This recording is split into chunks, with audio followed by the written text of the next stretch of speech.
Hey guys, so nandito tayo ngayon sa booth ng Photon dito sa Mias and finally may makikita tayong Photon Tuano. Lagi ko sinasabi sa inyo, naghahanap kami ng van and gustong-gusto namin na number one option namin si Photon Tuano. Tara, silipin natin dito.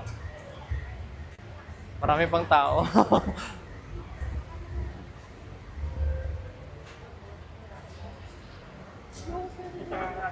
Ito yung Photon Tuano executive nila, saktong-sakto. Ito yun.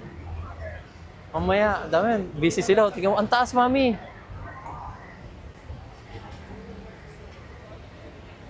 Ma'am, Photon Tuano executive. First time ko makita sa personal si Photon Tuano executive, kaya excited akong pakita rin sa inyo. Actually, ito talaga yung number one choice namin sa pagkuha ng automatic na van. Gusto nyong malaman kung bakit, papakita namin sa inyo. May mga tao lang kasi dahil syempre, for sure nagandahan din sila rito. Dito muna tayo sa harap, mami. Parang busy pa sila dun eh. Ma'am, this is diesel, di ba? Yan. Oh, di ba? Dito sa harap, naka-automatic transmission ang van na to. Tignan nyo, guys. Ganda. Pwede po ba sumakay? Na-excite. Oh, di ba? Ito yung pinaka favorite spot ko. Syempre, dahil ako yung driver ng sasakyan. Ganda oh, armrest. Sarado natin. Sakto. Bagay ba sa akin mag-drive ng ganito? Photon Tuano. Guys, tignan nyo. Automatic transmission to. This is Cummins diesel engine. Tapos, tignan nyo. Ito kanyang infotainment, touchscreen. I think this is Android na, pero alamin natin yung full specifications nito. And, compartment. Diba? Tapos, dito pa lang sa harap, meron na tayo agad dalawang upuan. Favorite ni Mami, syempre, front. Si Tatay, for sure, pagkasama ko yung aking father-in-law, dito siya uupo. Tingnan nyo. Eto na guys, dito na tayo ngayon sa loob. Ito yung talagang pinaka-gustuhan. Tingnan nyo, pagbukas ng pinto, lalabas to. Hindi nga lang to automatic yung pinto. Tapos tingnan nyo, captain seat.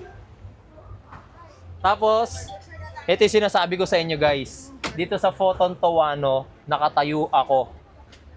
Konti na lang yuyuko ko, pero tignan nyo naman. 5'10 ako Tapos, ang kagandahan sa kanya, naka-captain seat. Ito, talaga magugustuhan to ni Tatay. Imagine mo, so ba ito ng tatay mo, mami? Bilhin na natin. Grabe ang ganda. Naka-power seats. Tapos, meron charging port. Tapos, ang alam ko, ito, na ano to gumaganon pa yata to. Diba? Aalamin natin yung aalamin natin yung specs nito later. So, dalawang captain seat dito. Then, sa third row, ang kagandahan pa rito, guys, napipihit to, Ma'am, pwede pong magpaturo paano po siya mapihit? Paano po siya? Yan. Sige po. Ayaan. Ayun. Ayos. Na-atras pa po siya. Sige nga, sir. O, diba? Sige lang, sir.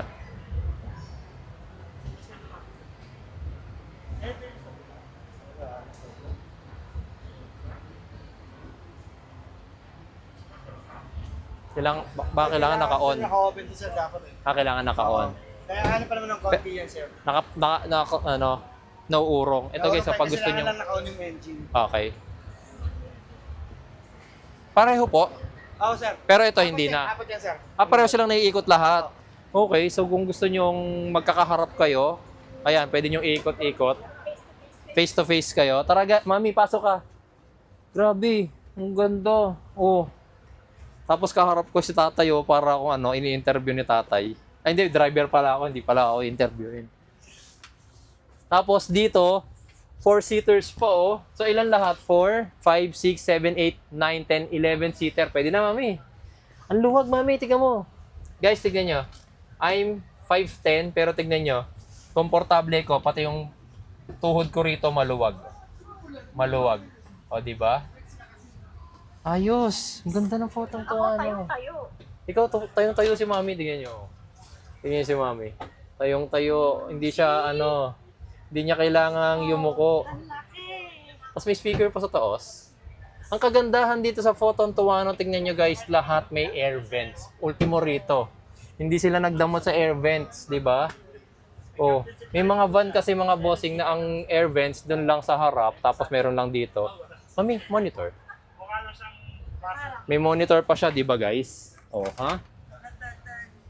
Baba tayo. Ito yung kagandahan guys ng Photon Tuano, kaya nagustuhan namin tong Photon Tuano Executive na to kasi nga apat yung captain seat niya, tapos meron siyang bench type na upuan dito sa likod for 4-seaters, tapos sa harap 3-seaters pa. So, 12 agad.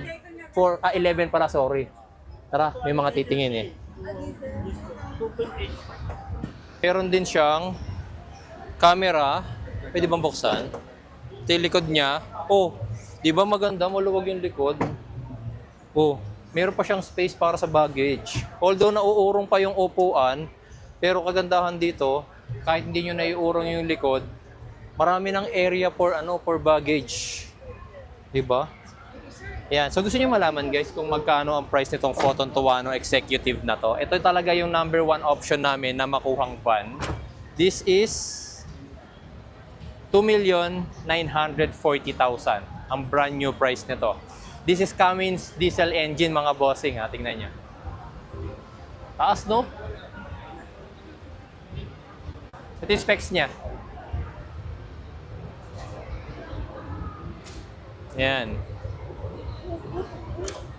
Di ba?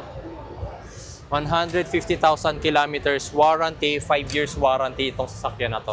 Tignan natin guys yung kanyang engine bay mamaya na dahil may tao dun sa loob. Pero ang makina na ito na ginagamit is the Cummins 2.8 liter diesel engine. Ayun lang. Yes.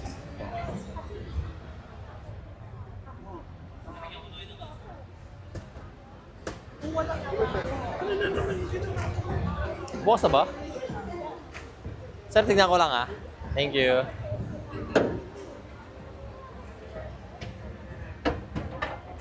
Yan oh.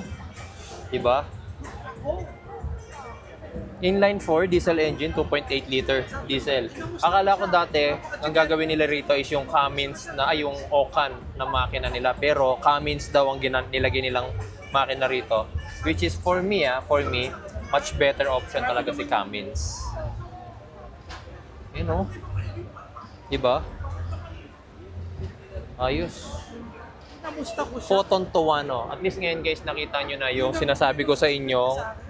Number 1 on my list pagdating sa automatic transmission na van. Ito yon, Photon Tuano Executive. Nakita nyo na ha?